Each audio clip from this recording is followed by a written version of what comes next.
Retirement के बाद पैसा होता है, पर सवाल ये है चलेगा कैसे, आपके खर्चे कितने होंगे, आपको हर महीने कितना पैसा निकालना चाहिए और कहाँ से। फिक्स डिपॉजिट, पेंशन या SWP। ज्यादातर लोग रिटायरमेंट फंड बनाते हैं पर कोई रिटायरमेंट बजट नहीं बनाता है, और बिना बजट के पैसा कब हवा हो जाता है, कब उड़ जाता है, पता भी नहीं लगता है। पार्ट 1, एक्सपेंस प्लानिंग का बेस फॉर्मूला। रिटायरमेंट में आपको 3 कैटेगरी के एक्सपेंसेस प्लान करने होते हैं। पहला लाइफस्टाइल, यानी कि घर का खर्चा, बिल्स, ट्रैवल, कंफर्ट। दूसरा हो गया मेडिकल हो गए, जैसे कि आपके हो गए medicine, checkups, health insurance, unexpected hospital visits. फिर लास्ट है इमरजेंसी कैसे हो गई, जैसे कि सडन रिपेयर आ गया, कोई फैमिली में हेल्प करनी पड़ेगी, कोई छोटे मोटे सरप्राइजेस हो गए। रिटायरमेंट में सरप्राइजेस जो है ना, सब बर्थडे के होने चाहिए। आपके मेडिकल बिल्स के नहीं, तो आपको अपनी हेल्दी लाइफस्टाइल भी जीनी चाहिए ताकि मेडिकल बिल्स आपको सरप्राइज ना दे। पार्ट 2 है मंथली एक्सपेंसेस एग्जांपल्स। चलिए रियल नंबर्स में समझते हैं 3 टाइप्स ऑफ रिटायरीज के एग्जांपल्स है कि किस तरीके के अपन खर्चे बांट सकते हैं या प्लान आउट कर सकते हैं या फिर बजट बना सकते हैं। Example number 1, 30,000 rupees per month lifestyle, जो कि एक बहुत ही साधारण सा जीवन। ठीक है, लाइफस्टाइल पे आप खर्चा कर सकते हो 18,000 रुपए, जो कि होगा ग्रोसरीज, इलेक्ट्रिसिटी बिल्स में जा सकता है। मेडिकल में डाल दीजिए 5,000 रुपए, जो कि बेसिक इंश्योरेंस प्लस मेडिसिन। फिर हो गया इमरजेंसी बफर, जो कि हो गए 2,000 रुपए। लेजर और पर्सनल के लिए अपन रख लेते हैं 3,000 रुपए, और मिसलेनियस के लिए रखते हैं अपन 2,000 रुपए। टोटल हो गया 30,000 रुपए।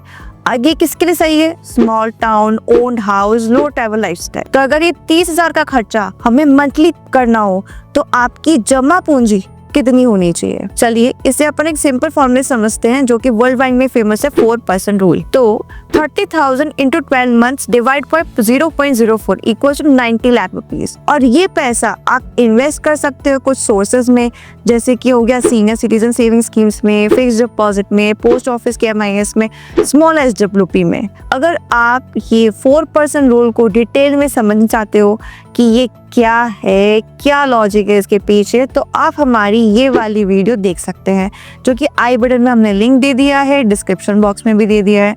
और अगर आप जानना चाहते हो कि पैसा कहाँ इन्वेस्ट करें और कैसे मंथली एक्सपेंसेस को मीट कर सकते हैं, तो आप ये वाली वीडियो रेफर कीजिए।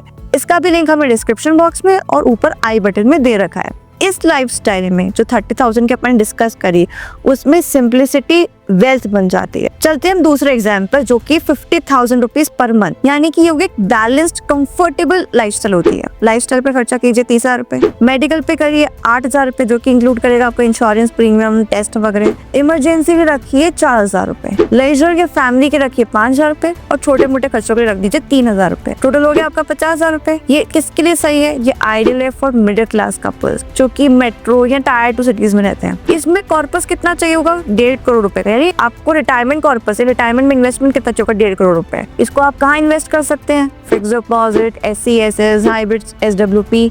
यहाँ पैसा टेंशन नहीं देता, कंफर्ट देता है। 30,000 थोड़ी डिफिकल्ट हो जाती है, बट 50,000 में एक बेसिक कंफर्ट मिल जाता है आपको। इसको ना एक तरह से बजट को आप कैपिंग समझ सकते हो कि अपने 50,000 रुपए आपने ये चीजों में डाल दिया। सपोज आपको पता है कि इस महीने मेरे मेडिकल का बिल का जो खर्चा है वो बढ़ने वाला है, तो अगर आपका मेडिकल का बिल बढ़ता है तो आपको हो सकता है मिसलेनियस में से या फिर आपके लाइफस्टाइल में जो थोड़ा बहुत पैसा जो खर्चा है उसे कम करना पड़े, ताकि आपका जो बजट है 50,000 रुपीज का वो खराब ना हो। अब चलते हैं आखिरी और तीसरे नंबर के लाइफस्टाइल पे, जो कि 80,000 रुपीज पर मंथ।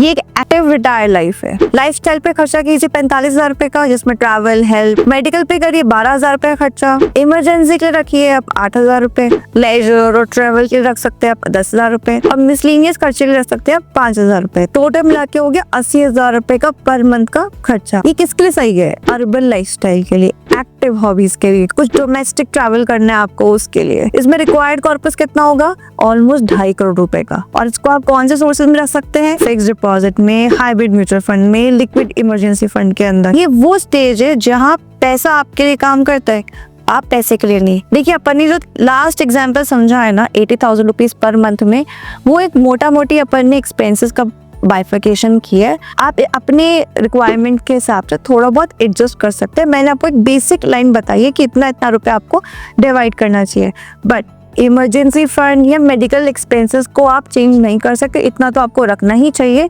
बाकी के जो एक्सपेंसेस हैं उसको ऊपर नीचे एडजस्ट कर सकते हैं ताकि आपका 80,000 रुपीज़ का जो टारगेट है उससे ऊपर ना जाए। बजटिंग का मेन पर्पज़ यही है कि हमने जो टारगेट फिक्स कर लिया वहीं तक हमारा खर्चा सीमित रहे, उससे ज़्यादा ऊपर नीचे ना हो।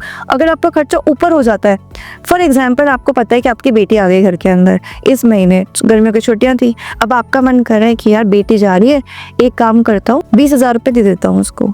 पर आपको ये याद रखना है कि आपके पास 80,000 रुपये ही है। अगर आप बाकी चीज़ों में कटौती कर सकते हैं तो या 20,000 रुपये दीजिए, वरना आप सोचिए कि आपने इस महीने 20,000 रुपये दिया और आप 2-3 हज़ार रुपये हर महीने अपने बजट में से कम करते हैं, तो क्या आपकी लाइफस्टाइल मेंटेन रह सकती है, आपके शौक पूरे हो सकते हैं और आप कंफर्टेबली जी सकते हैं क्या? तभी आप वो 20,000 रुपये खर्चा कीजिए। वरना हम क्या होता है कि ओल्ड एज में आके सोचते हैं यार किसके लिए जोड़ रहे हैं, इनके लिए तो जोड़ रहे हैं, हम इनको दे देते हैं। लेकिन अगर आप ये प्रोसेस फॉलो करते हैं तो आपको पता ही नहीं लगेगा कि आपका खर्चा कब इतना बढ़ गया। और जब आपका रिटायरमेंट कॉर्पस से थोड़ा लोग कंफ्यूज जाते हैं। सिंपल भाषा में बोले तो आपने जितनी में आपके जमा पूंजी है जो रिटायरमेंट के टाइम पे बची हुई है वो खत्म हो जाती है, तो आपको इन्हीं बच्चों के ऊपर बाद में जाके डिपेंडेंट होना पड़ता है। और कल को वो मना कर दे किसी भी आपके छोटे मोटे खर्चे लिए तो आपको ज्यादा दुख होगा। तो सोल्यूशन ये है कि आप अपनी भावनाओं को, अपने इमोशंस को कंट्रोल रखें और प्लानिंग से चले। अब चलते हैं पार्ट नंबर 3 जो कि health and medical planning. Retirement में सबसे बड़ा अनप्रेडिक्टेबल यानी कि जिसको हम अंदाजा नहीं लगा सकते वो एक्सपेंसेस क्या होते हैं? हेल्थ। इसको 2 पार्ट्स में समझ सकते हैं हम। प्रिवेंटिव है जो कि हो गया yearly checkup, good diet, regular walk. दूसरा हो गया प्रोटेक्टिव हेल्थ यानी कि स्ट्रॉन्ग इंश्योरेंस, सुपर टॉपअप जो अपन लेते हैं हेल्थ इंश्योरेंस के अंदर वो। तो रूल ये है कि मिनिमम आपको 10 से 20 लाख रुपए का बेस कवर और 25 से 40 लाख रुपए का टॉपअप लेना चाहिए। हेल्थ फंड में मिनिमम 5 से 10 हज़ार रुपए रिजर्व करने चाहिए अपने बजट के अंदर। आप जानना चाहते हैं कि कैसा हेल्थ इंश्योरेंस पॉलिसी लेना चाहिए, कितने का होना चाहिए, क्या टर्म्स एंड कंडीशंस होनी चाहिए, कैसे राइडर्स होने चाहिए, क्या पॉइंट्स पर आपको एजेंट्स जो है बेवकूफ बना सकते हैं, तो इसके लिए हमने डेटेड वीडियो बना रखी है जिसको आप आई बटन पे और नीचे डिस्क्रिप्शन बॉक्स के अंदर भी उसका लिंक दे दिया है हमने। इंश्योरेंस एक्सपेंस नहीं होता है, ये एंटी शॉक फंड होता है या इसको बोल सकते हैं ये एक तरह का शॉक एब्जॉर्बर होता है। Part 4 emergency and family support planning. Retirement में इमरजेंसी फंड अलग रखना कंपलसरी है, कंपलसरी। इसको अवॉइड नहीं कर सकते। आप इमरजेंसी फंड रख सकते हैं लगभग आपके महीने का जितना भी खर्चा है इंटू 12, यानी कि अगर आपका 50,000 रुपये महीने का खर्चा है तो आपको कम से कम 6 लाख रुपए इमरजेंसी फंड में रखने चाहिए। आप रख सकते हैं इसको बैंक और स्वीपिंग एफडी में, लिक्विड म्यूचुअल फंड में। 20 से 50,000 रुपये आप घर में कैश भी रख सकते हैं, कभी काम भी आ सकते हैं। फैमिली हेल्प सिर्फ इमरजेंसी फंड से, रिटायरमेंट कॉर्पस इज अनटचेबल। ठीक है, आपने लाइन जरूर सुनी होगी जब आप फ्लाइट में बैठे होंगे तो। इमरजेंसी के अंदर ऑक्सीजन मास्क लगा दे, दूसरों की सहायता करने से पहले खुद का लगा ले। तो फैमिली हेल्प करनी है आपको, इमरजेंसी फंड से करिए, जो आपका रिटायरमेंट कॉर्पस है उसको टच मत कीजिए। अब अपन बढ़ते हैं पीस फॉर्मूला पे। पीस यानी शांति, मनी और रूटीन को समझते हैं अपन। रिटायरमेंट का बजट सिर्फ नंबर से नहीं होता है, ये मेंटल कंफर्ट का प्लान होता है।